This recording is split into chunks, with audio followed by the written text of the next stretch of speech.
What's up, folks? Welcome back to the Whoop podcast. We're on a mission to unlock human performance. I'm your host, Will Ahmed, founder and CEO of Whoop. All right, we got a good one. This week's episode, Whoop VP of Performance Science, Principal Scientist Kristen Holmes, is joined by Dr. Kate Ackerman. Dr. Ackerman is the founder and director of the Tsai Female Athlete Program, Boston Children's Hospital, and Biennial International Female Athlete Conference, and Associate Professor of Medicine at Harvard Medical School. The sports medicine expert focuses her research on female athlete health and is currently the chair of the U.S. Rowing Medical Committee and a member of the World Rowing Medical Commission. She has authored or co-authored over 100 articles and book chapters related to sports medicine, endocrinology, rowing, bone health, and female athletes, including position statements with the International Olympic Committee. Kristen and Dr. Ackerman discuss Kate's experience as a student athlete. She actually walked on as a rower at Cornell, eventually winning a national championship. Understanding athletes and their stresses, talking about mental health and how it's okay. The Tsai Female Athlete Program, recovering from a major injury or setback, having to find other passions to take your mind away from the sport when you are injured, behaviors that can lead to REDS, that's relative energy deficiency. This is very interesting. They can lead to injuries, so it's important to know how to prevent them. And lifestyle tips and things outside of training that help set an athlete up for success. If you're new to Whoop, you can use the code WILL, that's W-I-L-L, when you're checking out. Get a $60 credit on Whoop accessories. You can use that credit for new bands, battery packs, body apparel, and more. Head to join.whoop.com to get started. If you have a question you want to see answered on the podcast, email us podcast@whoop.com or call us 508-443-4952, and it might just be answered in a future episode. Without further ado, here are Kristen Holmes and Dr. Kate Ackerman. Dr. Kate Ackerman is the founder and director of the Tsai Female Athlete Program, Boston Children's Hospital, and Biennial International Female Athlete Conference and Associate Professor of Medicine at Harvard Medical School. Kate earned her BA from Cornell University, her MD from the Johns Hopkins School of Medicine, her MPH from the Harvard School of Public Health, and completed her residency in internal medicine at the Hospital of the University of Pennsylvania. She completed her sports medicine fellowship at Boston Children's Hospital and endocrinology fellowship at Brigham and Women's Hospital. Most recently, Kate has become a member of the National Leadership Council for the Tsai Human Performance Alliance, a $220 million initiative to improve health and performance globally. Dr. Ackerman is leading the alliance's focus on scientific advancements for women. We will definitely get into all the work that Tsai is spinning up. Kate, welcome to the Whoop podcast. Thank you. I'm happy to be here, Kristen. When I read your resume, I'm just like, how is this even humanly possible? Oh, I'm just old. I know. That is not true. You have accomplished an insane amount in a very, very short time. I'd love to start at Cornell. So you were a student athlete. You walked onto the crew team. Tell us a little bit about that trajectory and how that led you into sports medicine. Yeah, it's kind of funny when people first meet me, they don't realize the backstory, which is that I was an outdoorsy kid, but I was not the jock. I was a musical theater geek. I liked skiing and doing fun things, but I was not the varsity athlete that everybody thinks I must have been. So I got to Cornell and I tried out for a couple a cappella groups, and it came down to 4 of us and they took 2 both times. And I thought, what the heck? Like, I thought I was going to be that girl in college. So I guess I'm not. I guess I can't sing as well as I thought. And so I lived in a dorm with these really fun guys that all happened to be on the crew team. And so they were all rowers and rowed in high school. And they said, you should come down to the boathouse. And I said, why? And they said, because you'll be good at it. And I said, why? And they said, because there are no cuts. It's just survival of the fittest. So You're going to make it. if you can handle it. So the first year I was not good. And I just kept doing it. And I wasn't even sure if I should stay involved in it. And I didn't for part of sophomore year. And then I just missed it. So I ended up saying, I don't even care if I'm the worst one on the team. I just want to those are my people. I really like the concept of pushing yourself. And I loved the team atmosphere, and I fell in love with, being on the water and all that good stuff. And then I just happened to get better and ended up in the varsity. And, it literally just, I found the thing that got me excited. There were things that I was good at and nobody looked at me and said, oh no, she should be a rower. But I think my parents were excited to see, oh, yeah, she's talented at music. Yeah, she's pretty good at school. But like rowing, she will just do all the time. She's obsessed with getting better and like she loves it. And so I feel like that was my struggle for so long was, what do I love? That like nobody needs to be watching me, or like I don't have to be forced to practice. Like this is it. So I think when you find that thing, it's great. It doesn't feel, obviously it's hard, but it's like a job. You find the job that you love and it doesn't feel as much like work because you're just doing what you love.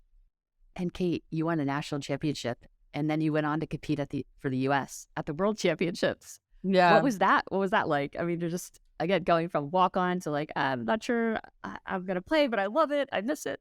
Because I was a late bloomer, that was why I then wanted to see what I could do with it. So wow, I entered college as one thing and came out as another. Like I entered college thinking I'd be a lawyer, an actress, I don't know. And then I took a pre-med class or just took a science class for non-pre-meds, like kind of just the required take a science class. And I got really interested in it, wanted to know how the human body worked. And as I was getting better and more fit, I wanted to know how my human body worked. And then I got more into the exercise science part of it. So it seemed like it was kind of blending, and I was becoming more and more of a feminist and wanted to know whether there wasn't more research in women. And so it was all kind of happening at the same time. I wanted to see how much faster I could get, what my rowing potential was. And I needed to take a little extra time to buff up my CV because I was a government major and became a government and bio major. But I remember going to see my advisor, and my advisor said, oh, well, you started way too late. Yeah, you probably won't get into that good of a medical school. Like maybe you could go home, like live at home with your family in Buffalo, which there's nothing wrong with that. But I'm way too motivated. And when someone says I can't do something, then I'm like, oh yeah. So I just thought, well, this is perfect then. I have a little extra time. There's no rush. I think nowadays kids are smarter about that. They know there's no rush. Well, more of them do. Back then it felt scandalous to take time off and pause.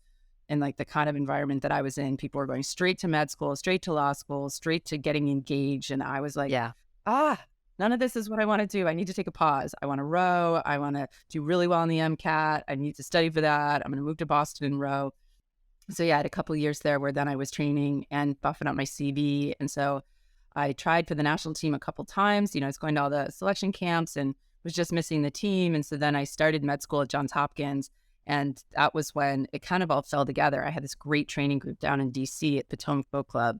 Wow. And then my doubles partner and I ended up making the national team that first year, which I don't recommend. Like it's hard to go to med school and make the national team. But those were my people. Rowing was my people. And I was so excited to be in that community. Gosh, I love it. That's such an unbelievable story. Just kind of going back to your student athlete days, I'm just curious, we have a lot of student athletes on our platform. Who are using Whoop, full athletic departments and lots of just individual student athletes, really trying to manage their sleep and recovery. When you think back, knowing what you know now about sleep and recovery and the importance of sleep and recovery to athletic performance, and the relationships there, how did you think about your sleep and recovery when you were a student athlete? Like I said, I'm old. So I'm 50 years old. We were not sleeping enough. There were just catchphrases, eat bagels because you need a lot of carbs. So, yucking the freshman 15 from over carb loading. Yeah. And then the sleep, everyone said, oh, it's the night before, the night before, the night before. That's when you need to worry about it. So we didn't follow these things. We weren't considering it as part of our training regimen. And I know obviously now, and as I got to be a better athlete at a more elite level, how important those things were. But in college, it was the 90s. We were doing all the things wrong. I would say when I started, from when I started to when I graduated, we learned about heart rate monitors. Like that was new. Right. So we're so much further than that. Yeah. And I think one thing that Whoop has done is just made people more aware of their own patterns and to see what works for them and what doesn't. When they see these variability patterns changing, it makes them think about the choices they made, which is very helpful for an athlete. Yeah. And Kate, you and I met, I guess Kim O'Brien reached out to Whoop, one of your many partners in crime, I imagine. Kim is at Harvard and she's a researcher and a professor there in the field of psychology. That's correct, right? So she, This is a social worker who did a PhD and does research, but so she's a therapist. She's great okay, with so clinical, okay, so she's working in people. clinical practice. Okay. So Kim reached out to basically see if Whoop was interested in being involved in this female athlete resilience study, which I believe you and she kind of spun up and had this vision for, and obviously just given I think at the time we hadn't really made a declaration as a company that we were going to be focusing on female physiology things, but obviously just knowing how little research there is out there, and we were starting to get more females on our platform, I was like, gosh, this seems just an incredible fit to just at least start to get some of this type of research in our pipeline. Anyway, we fast forward, I guess, a couple of years, we got through IRB, and the study has launched with the Boston College student athletes. Maybe talk a little bit about the female athlete resilience study, and kind of as a launching point for just some of this other work that you're doing with Tsai that we'll get into. Yeah. So much of what we know about sports science we know is based on men. We use this quote a lot of basically in the last few years, only 6% of research studies in sports science were focused solely on women. So we really wanted to blow that up. We wanted to change that and focus on how are women different? How can we be using our physiology to our advantage? And what are the different influences on that? So everyone talks about the menstrual cycle. That is definitely important.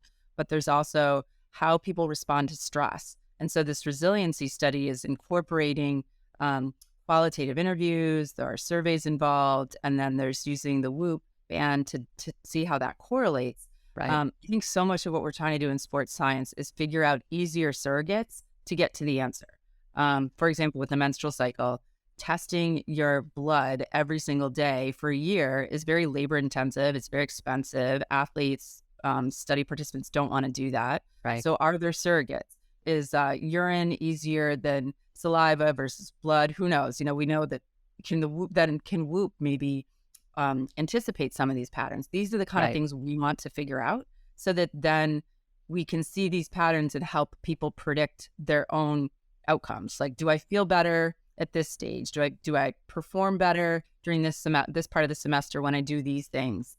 So that, like you said, people are taking sleep into consideration. They're taking their diet into consideration. They're taking how they're managing their stress around exams or training overload into considerations, and using surveys, using blood and urine and salivary markers, and using Whoop and other things. That's how we're going to get there, is figuring out how do you do all that, distill it, and see what's the surrogate, and then can we use those surrogates to kind of glean some patterns. I love that we have, kind of these validated qualitative measures kind of running alongside the physiological data. I think it's so important, right, to be able to really contextualize that physiological data and then be able to say something more insightful about the data, and that's why I kind of love the marrying of the psychology and the physiology, because we're able to then tell a fuller story. And I think this study really attacks that head on, I think, with the quality of the surveys, and hopefully we get a lot of participation from the women and get a lot of good information. But maybe just talk a little bit about the type of questions we're asking to really unpack someone's mental state and to unpack their energy levels, impact some of their, unpack some of their habits that might help us tell a fuller story around female resiliency. So they're different questionnaires. We have a few different studies going on, but some of them are about their sleep patterns. Some of them are about their mood state and depression scales. Some of them are about their patterns of workload at school, to understand what is the stress. Is it physical stress? Is it emotional stress? And do those have the same impact on them? Does that have the same impact on their Whoop data? Right. Because we used to just look at the athlete as, you do this physically, let's follow your workouts and let's see what happens in terms of your gains. And now we know an athlete is a complete picture. And I'd say one example that was really helpful for me to think about was during the Black Lives Matter movement. There are basketball teams of women who are African American who were very impacted by what was going on in the community. Now, they might be performing really well and kind of faking their being put together, but they were feeling horrible by what was Yeah. going on in the world. And so talking to athletes about what actually is impacting them and what kind of stresses are coming in, we soon realized, wow, this is affecting their day-to-day life. This is affecting Right. their physiologic changes on, their wearables. This is Yeah. affecting their performance on the court. We need to be addressing the whole athlete. And so that's just one example. I think when things are politically challenging in a lot of different parts of the country, we're seeing different influences on our athletes. It really depends what lens they're coming from, what state they live in, what's going on in the political climate. So Yeah. we're putting that into our whole picture when we're looking at our athletes. I love it. I think that there's just such an opportunity to, I think I think for you, I mean, you're dealing with a lot of injured athletes. That's in your practice. You see athletes who they come to you and they're broken, right? And I think this kind of study is to understand, what are the conditions, and what are the potential physiological markers that are potential precursors to an injury. What actually is going to help make us resilient, and when things do go south, where is that breaking point? And I think hopefully these are all things that we'll be able to isolate in this study, just the way that it's a beautifully designed study. And I'm hoping, we're going to be able to isolate some of these effects to be able to answer these questions that you pose around, what is that moment where we really start to go south, and are there things that we can do to kind of get people back on track and before they get injured, and mentally, physically, emotionally, right? So I think that's the real opportunity here, and what I get really excited about. Well, and I think it's nice that people aren't afraid as much to talk about these things. Yeah, The so U.S. true. has been doing a really good job with their mental health support of our Olympic and Paralympic athletes. When I was training, we didn't talk about this. Same, I know. Suck it up. Yeah. You had to be strong. Don't be weak. And Yeah. the fact is, everybody goes through phases of their life where things are really stressful, whether it's family issues, it's dating issues, it's injury. These are normal stresses. But if you try to push them under the rug and you don't address them head on and address that these feelings are normal and give people the support they need, those athletes aren't going to perform well. And sometimes it can have really, really negative consequences. We know that the elite athletes have a really hard time, for example, retiring because they've lost their athletic identity. Yeah. We know that athletes have a really hard time when they get injured. Being an athlete, you're most likely going to get injured at some point. And so learning how to train around that and cope with that, these are real issues. And so we have to be looking at that entire athlete. When I have a female athlete come into my clinic and they've had a stress fracture, A, what led to the stress fracture? B, how are they coping with that stress fracture? C, how are we getting them back into play safely? So much of that is mental, is what can you do? Don't push yourself too much, but here's what you can do. This is what you do have control over. Giving people the tools and helping them cope with that is a huge component of sports medicine now and sports science. And I'm really glad that we're talking about it and normalizing that. I love it. When you have folks come into your clinic, and they've been injured, is there anything, and I know this is in part where we're trying to get more research around so we can really validate, but I'm assuming you have some understanding or some, I guess, a hypothesis around what is it, a loss of period that leads to a stress fracture, ACL, or is it, and I know some of it could just be, unlucky or whatever, just overtraining, or is it overtraining? Is it a combination of the two? Is it, just low estrogen? Do you have a sense of what might be happening?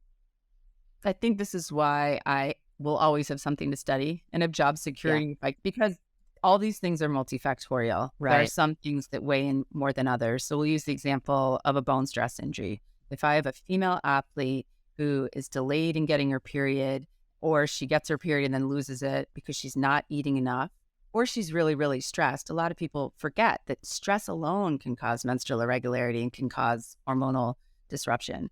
But let's say it's because they're not eating enough, they have relative energy deficiency in sport or REDS.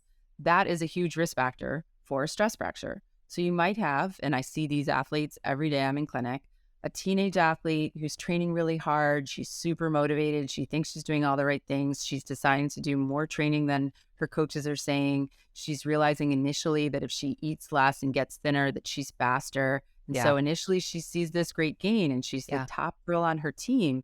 then all of a sudden the wheels come off because that's not sustainable. So then she gets an injury. She might see plateauing of her training before she gets the injury or not. But inevitably, somebody who is amenorrheic and has all these hormonal shutdowns because they're not eating enough is at a much higher risk for stress fracture, and they will eventually get injured. And then that is devastating because they feel like they've done everything right. How could they be in this situation? Then they get into my clinic and I'm teaching them that they should have been getting their period this whole time. We check their bone density, it's low. And then they're really depressed. I'm the bad guy. Yeah.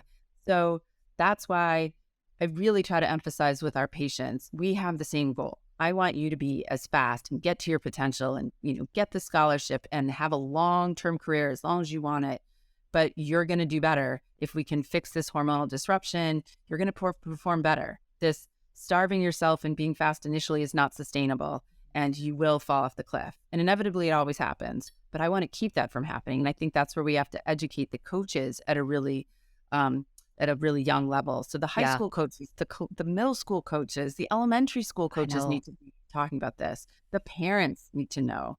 So parents who might have trained at the same age that I did, they didn't go to medical school. They didn't get this information. And so they're saying, well, this is what worked for me, so you should do it too. I know. That's where there's this disconnect. We as scientists are talking about this till we're blue in the face. We physicians who are in sports medicine, we know this, but these kids need to know it, and we don't want to shame them. We want them to just understand, this is how we can do it better. We're here to help you. We're here to give you resources. And that's why we do the conference. I was basically going around to high schools and to different teams and saying the same thing over and over again. And I thought, this is not a good use of my time, and it's not getting the story out enough. So that's why we do this international conference. We have experts from all over the world. It's now a virtual option. It's in person, because I wanted more research. And so I wanted to be able to collaborate with all these amazing international people. And I wanted this accessible to coaches and athletes and parents to get that info.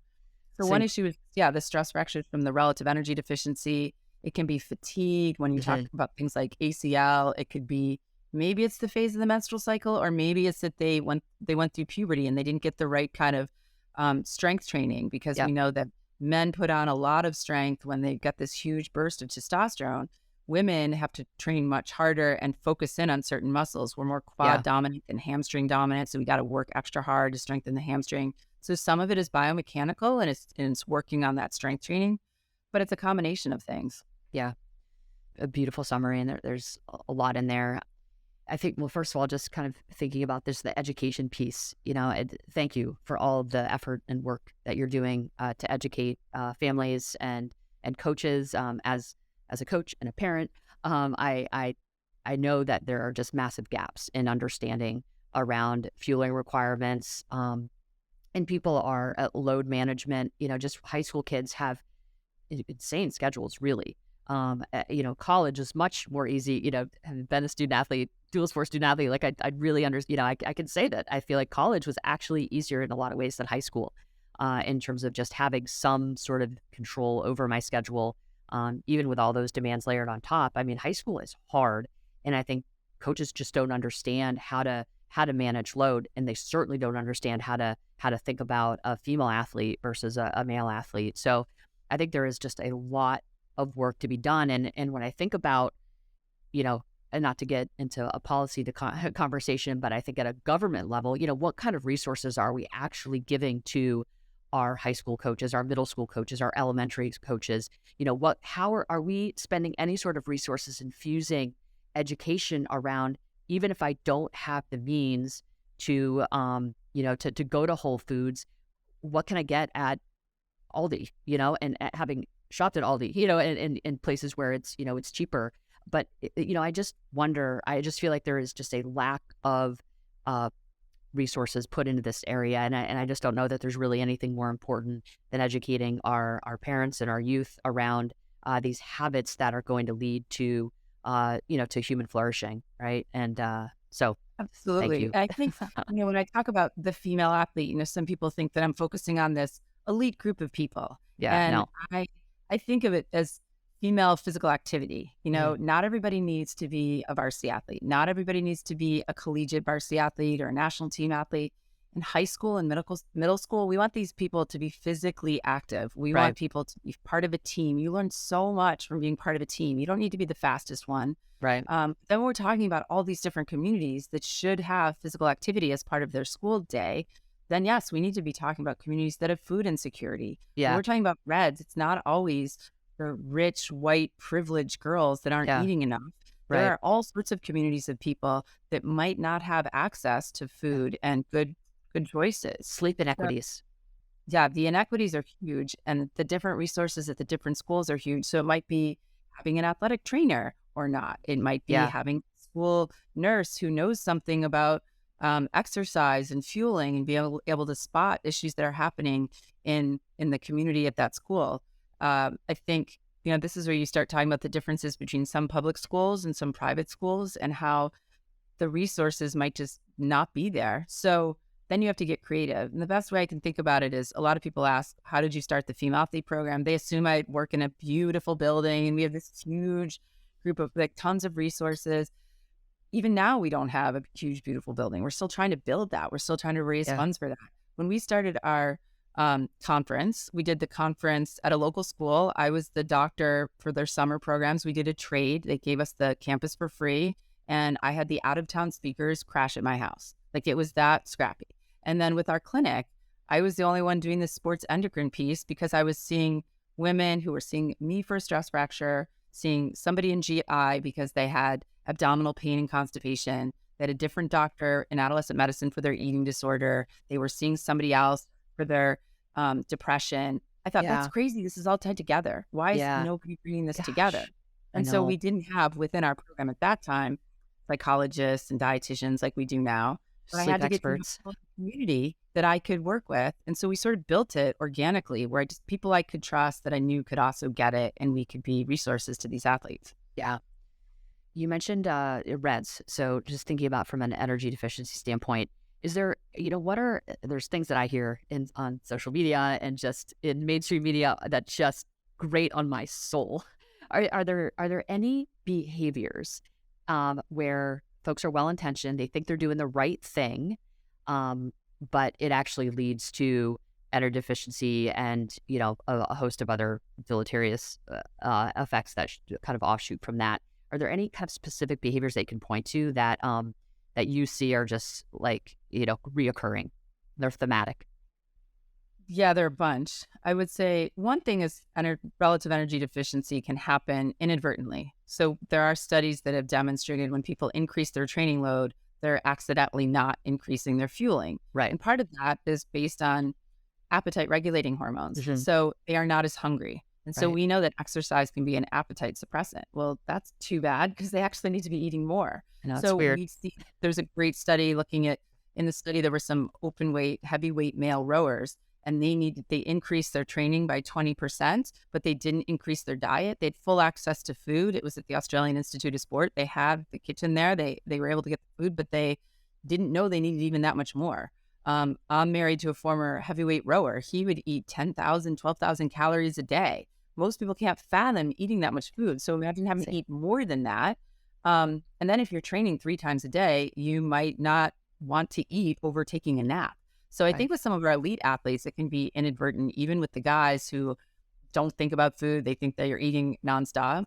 Right. So some of it's not increasing the eating with the training. So you have to eat past fullness when you're training that much. Mm-hmm. The other thing is when people follow very specific diets, they're trying to be so healthy. We talk about that as being orthorexic, right? Sort of a non-scientific term where people are so specific about what they're eating, they're actually missing some micronutrients. They might not be getting enough calories in because they are so rigid.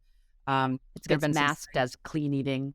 Oh yeah, that's always a red flag for me. Yeah. And not to turn this into a paleo debate, but we've seen in some of the endurance research when carbs have really been cut down, that can have an effect both on performance, on bone turnover markers.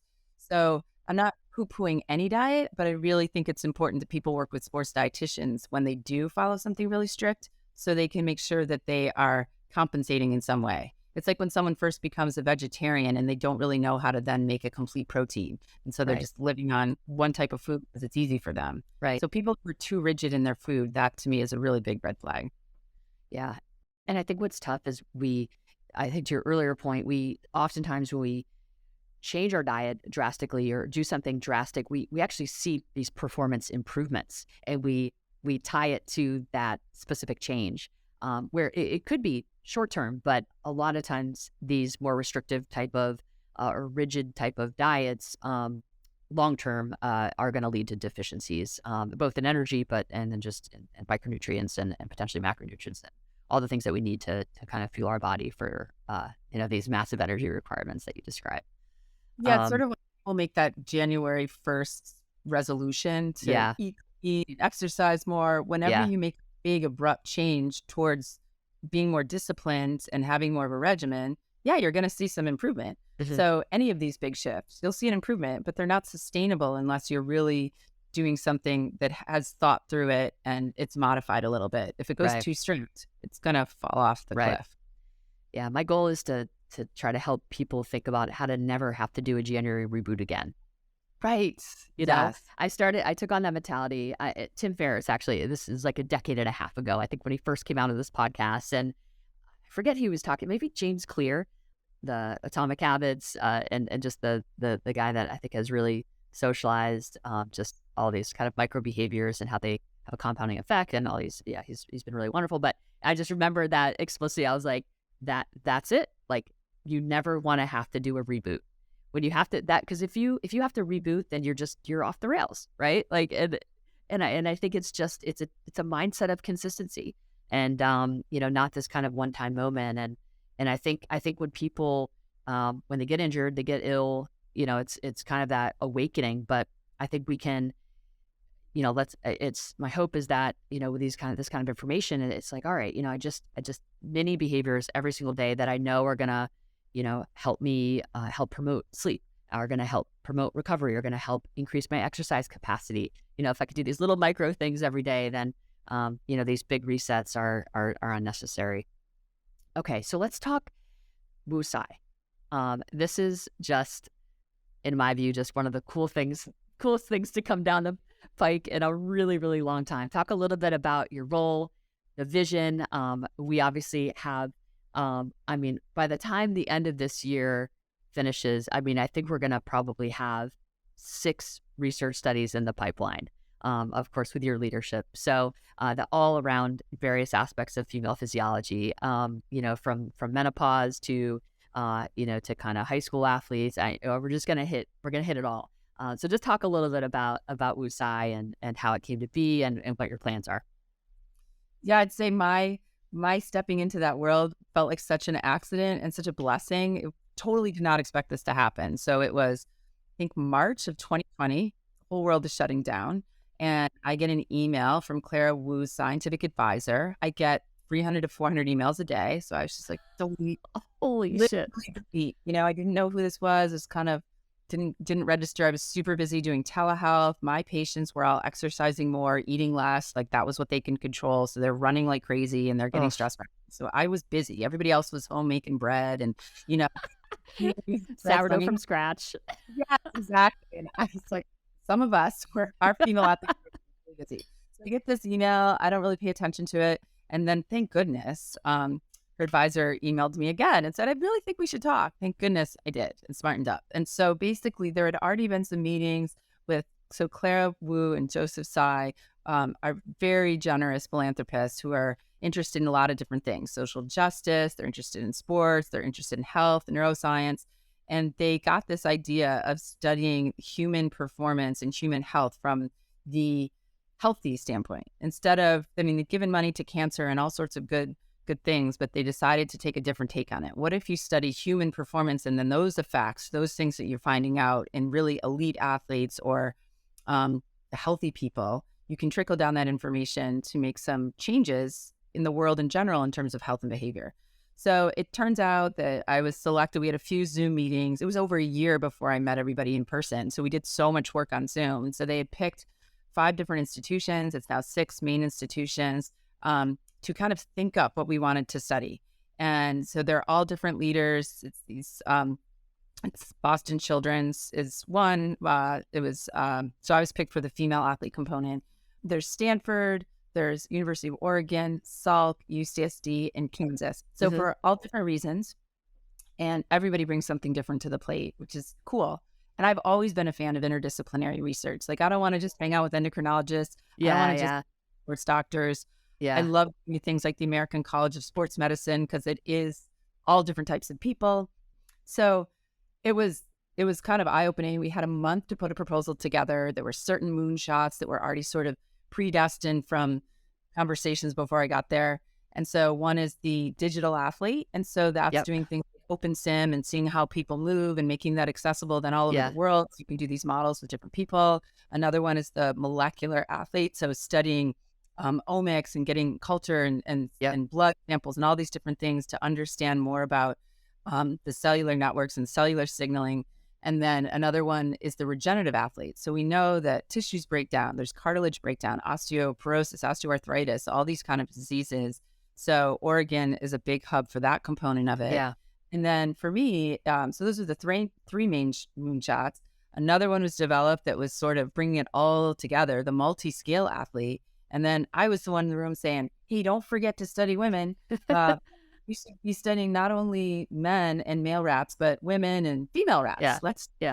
How hard is it to get a female rat? How we've been excluded from mouse studies is like beyond my comprehension. I mean, good God.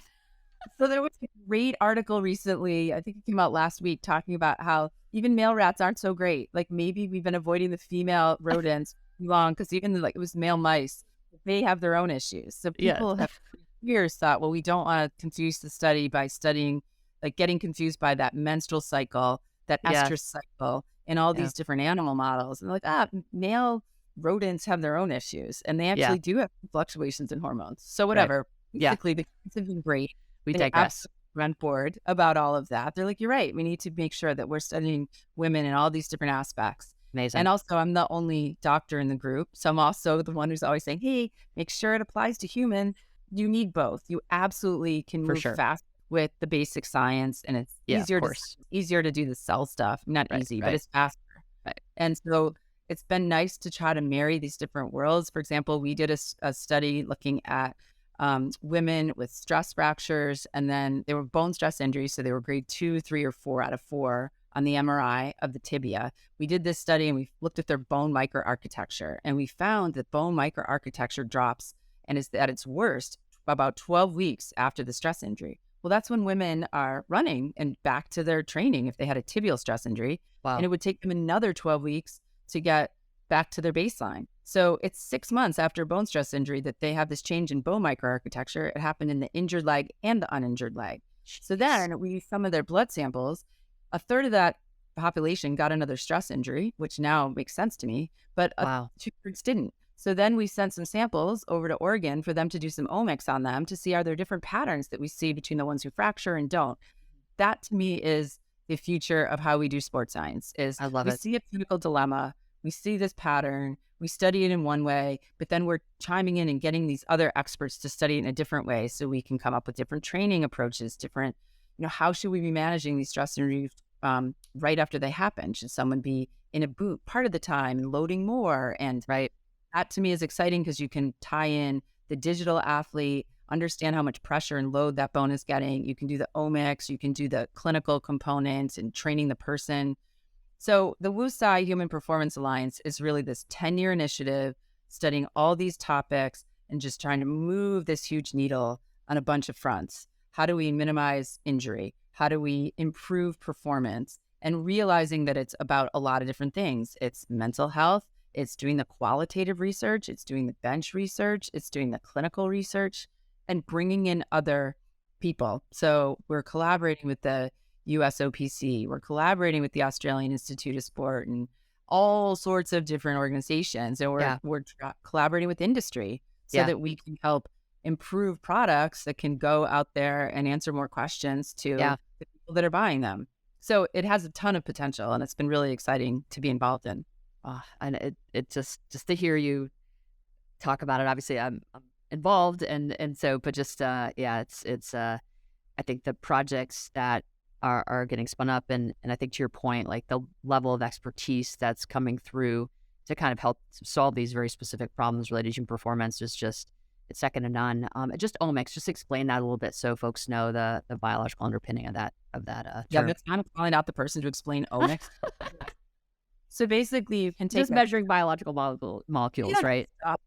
Yeah. So there's so many different proteins and things that are expressed, and so there are whole ways to take a tiny blood sample and then to break it down and look at protein expression that might be different in one person versus another. I feel like my colleagues would be cringing at how I'm explaining it right now. I'm not an omics expert, but the point is different things are expressed differently in people. And what are the reasons that are expressed differently? Then is there something that we can do to change that expression if we see a pattern that correlates with a negative outcome? Right. Or are there things that are inherently different in people?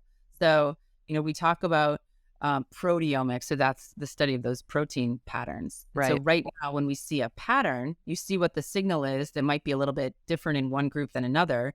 Then you get more samples and see if, okay, is that a trend? Then you narrow it down to just a few. Right. And then you want to see what modulates them. That's my general understanding. But, if there's an omics expert, I'm apologizing right now on this podcast. No. Yeah, I mean, I'm sure we'll hear about it. No, just kidding. So people are very kind. Idiot. Yeah. You have to realize, and I'm very good about this, stay in your lane. I know. Believe me. Yeah. And an endocrinologist, I'll talk to you about hormone assays. I'll talk to you about the menstrual cycle. But that's why I love working with people that aren't afraid to call me out and be like, Kate, you're getting that wrong. Let's do it this way. Right. So I love working in groups of experts because I just learned so much from my colleagues. I know. Same. It's the optimal, I think, way to work for sure. Cause it's hard to be expert in all things, of course. So, although you are expert in many things, to be clear. All right, let's talk a little bit about recovery. All right, so we talked about kind of the lead up to an injury and kind of what's happening during the injury. We've diagnosed the injury. What does that path to recovery look like? And how much do you talk about sleep? How much do you talk about nutrition? What does that conversation with a patient look like? How do you get them back on track as quickly as possible? What would be your primary interventions that you'd really, want them to adopt in order to help give them the best chance of recovering?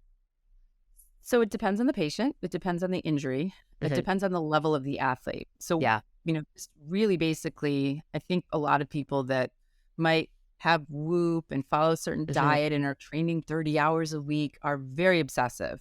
And so one of the first things, not to say Whoop is bad, it's not. I'm just saying, people are into the gadgets and they're thinking about this all the time. And so when they have a setback, it really can throw them. Yeah. And what I try to remind people is this lifestyle, like you say, we want to be just doing consistently good behaviors. But when someone has those patterns that they're used to get derailed for an injury, very often I see people really freak out. Like they cannot imagine what they're going to do because now they're not doing their 30 hours of this type of training. So some of the basic things are, okay, you can still train. There's always something that you can do. And there's some sort of physical activity that you can do. So let's say you have a concussion, you can go for a walk. If you have a broken leg, you can do upper body stuff. If so there's always something, so you don't have to give it up completely. But I also think it's important that people have other outlets besides physical activity for their mental health. Right. And many of my athletes don't. So I tell them to try things like learning an instrument, learning a language, learning how to cook, help fold laundry, whatever it is. Like there are other things like this can't be everything to you because there are going to be setbacks. Secondly, yes, you need to eat well when you're recovering. And we saw a bit of a pattern with some of our female athletes where they would start restricting after they had a major injury, like an ACL tear or a really significant fracture, like a femoral neck fracture, because they were out for so long. And so now they start to restrict because they think, oh, I don't deserve the food or need the food because I'm not training and burning as many calories. But they need the food for recovery, and they need to keep all of those hormonal signals going, or that's going to slow recovery. So sleep and food are still really important when somebody's recovering from an injury, and getting the mental health piece of, having mental support. If somebody is very, very closely identifying with that athlete identity and they're really thrown off by getting injured, then we need to make sure that they have that mental support to help get them through it. Because we do see people develop really bad habits that are sort of destructive because they're depressed, they're in pain, that they're not doing what they love to do. They might be removed from their social group. They might be missing the major competition, the final game of senior year. We see that all the time. It's so devastating for people. So I have to remind them that it's a marathon, not a sprint. And these setbacks are really tough, but they can learn things during this process. Yeah. I mean, any, kind of big lifestyle shift, and certainly an injury is one of those moments, ending your collegiate or Olympic career. These are, I think to your point, around identity, these are really tough moments, and I think that because your identity really shifts and you can't kind of prove that identity to be true with your behaviors anymore. So it creates all sorts of dissonance. Talk a little bit about when would you recommend someone seek help? So they're really struggling. They have an injury. They have all these new kind of behaviors they can potentially adopt. When would you recommend someone seek some professional help just to kind of reframe this new life, even if it's temporary and can feel disruptive? Like what would that process look like? Well, fortunately or unfortunately, I think during the pandemic, many people felt disrupted, pretty much all of us. Yeah. And the mental health specialists have been drowning pretty much since it started because so many people needed help. So I think if you can get access to help pretty much at any phase, it's great. Have it on speed dial because we need it at different phases of our life. Like I have a therapist. Sometimes I'll see him more often than not. A year might go by. There might be a time I need to focus in. Yeah, that's another example of not having shame about it. It's just how to reframe, sometimes I get so busy because I have so many things pulling at me and I need him or my husband or a friend to remind me, you do better work when you're less committed. When you get more sleep and you're exercising regularly, you will do better. It's better than skipping that stuff to get this project done. Yeah. Even I've been doing this for a long time, forget about these things. Yeah. So it's always nice to have an option of a therapist or somebody that will help you shift your perspective on something. Yeah. So I'd say whenever you feel like you're not yourself or you're going in a direction that you don't feel good about, having that therapist or having somebody that you can communicate with is important. Just there's no shame in it. Most of us who are firing all cylinders and getting a lot done need that support too. It's it's a good way to behave and to achieve what you want by having all the different things at your availability. I love that. Do you have like a sentence or, kind of a tagline almost that you find yourself repeating with patients or just, as you're trying to get the word out there on all the education that you do? Is there kind of this one thing that you kind of go back to every time, like this, kind of one thought or tagline that you feel is like gets people thinking? I think one of them is train smarter, not harder. So that's just using your time wisely and not just burying yourself into the ground and digging yourself a hole because you're just trying so hard. I think when athletes are not succeeding how they want to, because that'll happen for everybody, they hit plateaus or something that used to work for them doesn't, and then they just dig in their heels and so they do more of it. I remind them, is this getting you to where you want to go? Is this pattern working for you? Especially with our athletes that fall into eating disorders and overtraining. I just remind them, okay, here's where you were before. Here's where you are now. Here's what you've been doing. Is that working? And then they might say, yeah, I guess not. Okay, then let's shift it. Let's be smarter about this. Let's get the resources. Let's have you meet with the sports dietitian. So many of my athletes say, oh, I know everything about nutrition. They're not going to teach me anything. I still learn things from our sports dietitians. They're trained in this. They're good at figuring out how somebody's training is affecting their performance and what they can do with their nutrition and where they might be lacking. We might be able to sync that up with a lab panel that I order. People can always keep learning about those things. Or like we just talked about, the mental health support. Maybe if you had somebody else kind of helping you reframe this, you will want to train a little bit differently. You'll get more out of that workout. You'll put more rest into your schedule.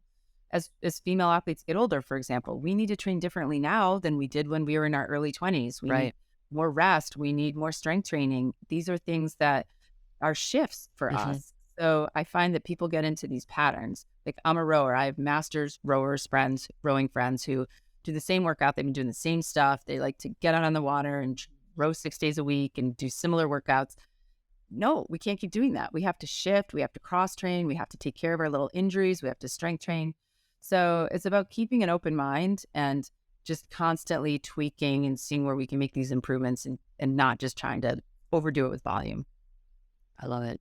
Yeah, more is not better. More is just more. Yes. Yeah, I know. That's the one that I always came back to once I started to actually understand this concept of load management. I'm like, oh, more is not actually better, and it's just indeed more. Yeah. So there's Yes. and there's a science to all of this, which is exciting. We don't have to do a lot of the guesswork, and I think that's where I think Whoop is really making a difference in the lives of athletes and just the lives of humans in general. Just this concept of really understanding your capacity and understanding, I think, the behaviors that go into that capacity or, that ability to kind of recover from stress and, and how you're adapting, to life's load. Yeah. And maybe we can kind of end there from your perspective. Like, what are just a few lifestyle things that I know we've talked a lot, in the podcast about various, kind of behaviors and protocols and things that people can grasp onto, but maybe just to kind of sum it up, what are the 3 lifestyle things outside of training that help set an athlete up for maintaining availability, i.e. not getting sick and injured? So I think with my friends who have been wearing Whoop for a long time, they've talked about their individual lifestyle changes. Like, here's an example. I don't know if this should be on the podcast, but one of my friends said, oh, I feel horrible after I drink red wine. Whoop tells me, but I can handle tequila. I thought, okay, well, there's something. We hear that a lot. And there actually is some reasons, some very clear scientific reasons behind why that is. But yes, go ahead, keep going. I love that. So there's somebody who was able to just shift their thinking when they're going out socially with friends. Right. They don't want to feel horrible in the morning when they do their workout. Right. And so they shifted their beverage of choice. Right. Simple things like that. We're seeing how you respond to things. It doesn't mean that's the same for everybody.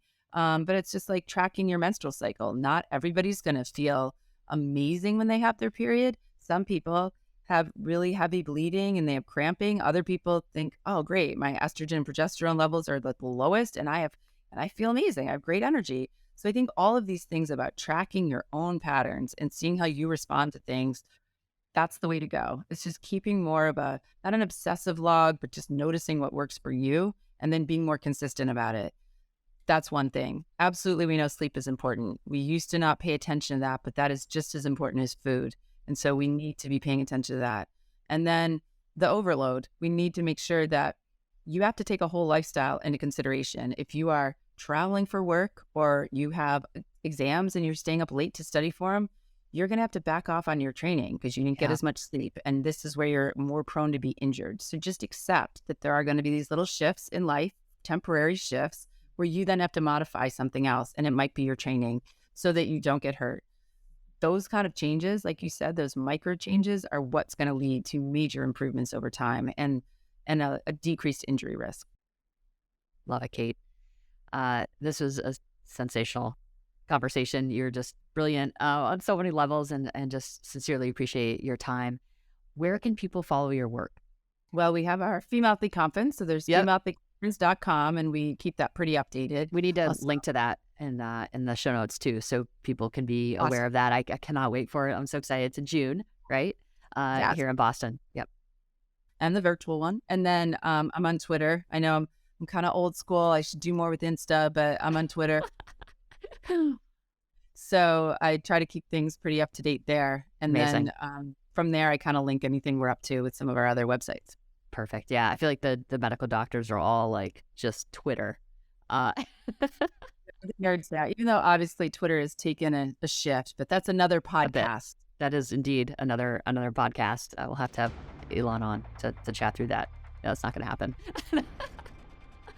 All right, Kate. Well, thank you so much. Have a beautiful day and excited to get this out into the world. Thanks for having me. It's been fun. Thank you again to Dr. Kate Ackerman for sharing her insights on sports medicine and coming on the Whoop podcast. If you enjoyed this episode of the Whoop podcast, please leave us a rating or review. Please subscribe to the Whoop podcast. You can check us out on social at Whoop, at Will Ahmed. If you have a question you want to see answered on the podcast, email us podcast@whoop.com or call us 508-443-4952. New members can use the code WILL, W-I-L-L, when they sign up for a new Whoop membership. That's whoop.com. And that's a wrap.